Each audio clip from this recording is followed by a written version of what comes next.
the scariest times in my lifetime. That's all. I mean, I think that's objectively the truth.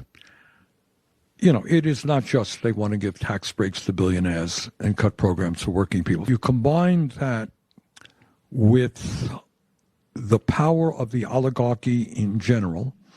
You combine that with Mr. Musk owning Twitter. He is now trying to end what the founding fathers were pretty smart about, creating a form of government where there were checks and balances. Well, holy crap, that sounds really scary. I haven't been as frightened as maybe I was supposed to be. Bernie Sanders says these are the scariest times of his life. I'm going to have to do a little research on Bernie Sanders and when he was born, because he's 83 years old.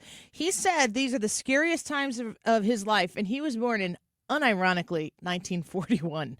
Anywho, let's get to our next guest. Congressman Darin LaHood joins us, of course, Illinois 16th District Representative in the United States House of Representatives. He is a member of the Ways and Means Committee, House Intel Committee, and the Select Committee on the CCP. Congressman, thanks for coming back with us. Good to have you. Annie, great to be on with you, as always. Have you?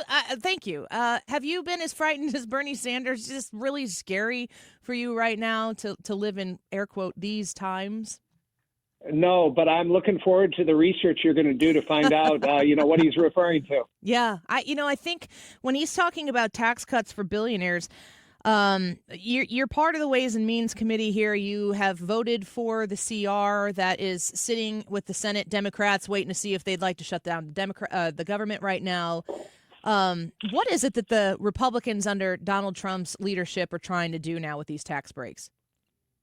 Well, listen, this is what we worked so hard for in the election, and what President Trump delivered was the House, the Senate, and the White House. And if you go back and look at the election, Annie, one thing that never changed over the course of the election was 70% of the people in the country, Republicans, Democrats, Independents, thought the country was headed in the wrong direction, predicated on two things: the economy and the unmitigated disaster at our southern border. And I would put economy number one. And so what we're doing and what the president is going to deliver on is, bringing relief to working families, lower middle class folks, blue collar folks, similar to what we did with the 2017 Tax Cuts and Jobs Act. And people forget because COVID got in the way. But when we passed the Tax Cuts and Jobs Act, we brought taxes to some of the lowest levels for working people, for small and medium sized businesses. And we created the best economy in my lifetime. People forget we moved 6.5 million people out of poverty under Trump's tax cuts. We had record wages, record employment. We had a boom in this country for every economic level. And so there was a number of those provisions that were not made permanent. So what we're doing on the Ways and Means Committee, working with President Trump and his team, is to make a number of those provisions permanent.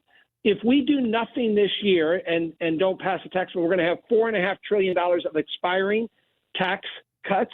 That'll mean tax increases. And so on the Ways and Means Committee, as conservative Republicans, we're writing that bill right now that's going to bring relief to the American people and fulfill the promise of bringing down inflation, letting the private sector flourish, bringing more money into the economy, and letting working people thrive in our economy.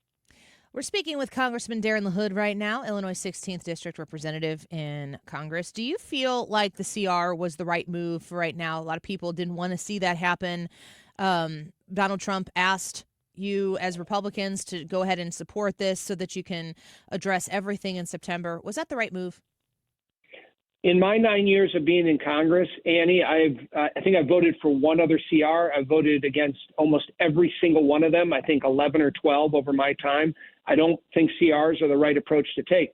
However, I listened to President Trump. I talked to him. I talked to his team. He asked us to consider this. I don't think it's good fiscal policy to do that. We're essentially kicking the can down the road.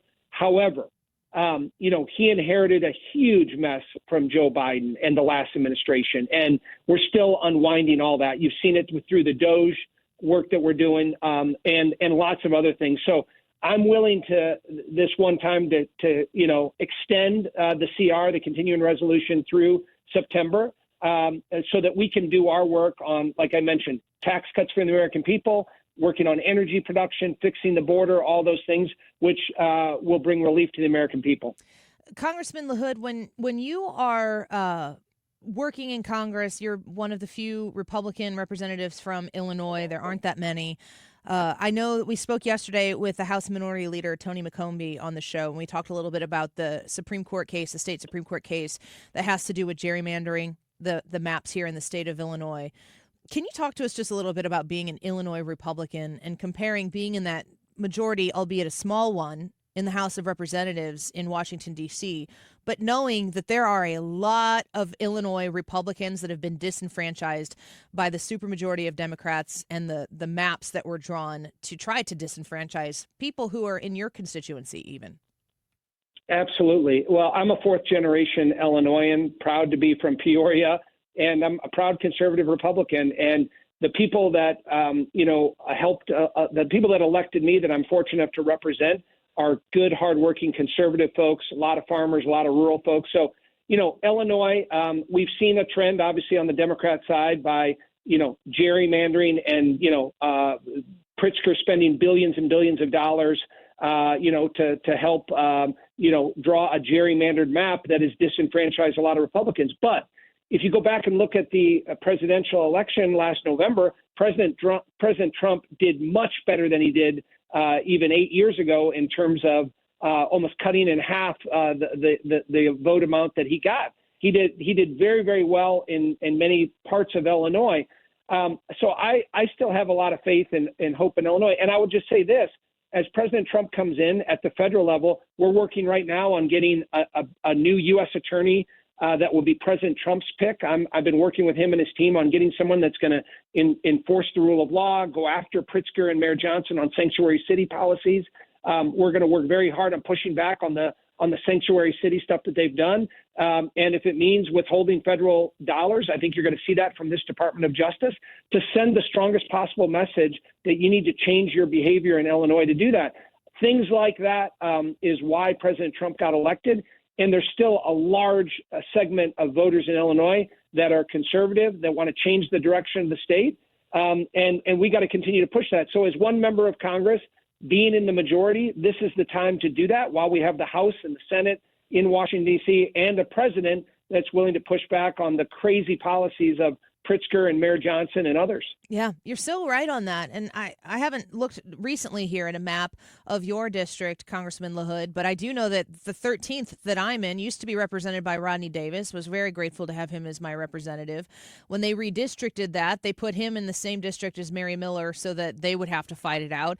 And then they took the 13th that I live in and they snaked it through every college town from basically the Mississippi River down here in Madison County all the way up through Champaign to make sure that they could get that seat back for the Democrats. And Nikki Budzinski has taken a lot of safe votes, in my opinion, because she knows that seat needs to be protected.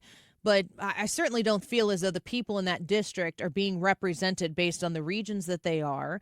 And if they are somebody who, if it's a majority red area in one part of that district or another, they very strategically, intentionally made it so that they can squeak out one more seat down here in the 13th.